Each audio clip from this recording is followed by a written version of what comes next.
Africa में दुनिया का दूसरा सबसे बड़ा जंगल है, जिसमें शेर, गोरिल्ला, जिराफ, हिप्पो, जेब्रा सब कुछ है। लेकिन फिर भी इतने बड़े जंगल में टाइगर क्यों नहीं पाया जाता? टाइगर और इस जंगल के बीच क्या रहस्य है, जिसके चलते टाइगर इस जंगल में नहीं रहता?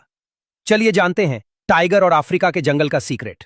पहले जानिए टाइगर के बारे में कुछ इंटरेस्टिंग बातें। हर बाघ की धारियां उतनी ही यूनिक होती हैं जितनी इंसान के फिंगरप्रिंट्स। कोई भी दो बाघों की धारियां एक जैसी नहीं होती। नर बाघ हो या मादा बाघ, वो अकेले रहना ही पसंद करते हैं। नर और मादा बाघ सिर्फ प्रजनन के समय मिलते हैं, सिर्फ 2 से 4 दिन के लिए, और फिर अलग हो जाते हैं। बच्चों को सिर्फ मादा ही पालती है, नर का उसमें कोई हाथ नहीं होता। अब आते हैं असली सवाल पर। अफ्रीका में बाघ क्यों नहीं पाए जाते? पहला कारण, बाघों का जन्म ही एशिया में हुआ। बाघ यानी पैंथेरा टाइग्रिस का विकास लगभग 2 मिलियन साल पहले एशिया में हुआ था। वे हमेशा से एशिया के मूल निवासी रहे हैं, लेकिन एशिया से बाहर, खासकर अफ्रीका जैसे दूर महाद्वीपों में वे कभी नहीं पहुंचे। दूसरा और सबसे इंपॉर्टेंट कारण, शिकार का तरीका। बाघ घने जंगलों में छिपकर और घात लगाकर शिकार करते हैं।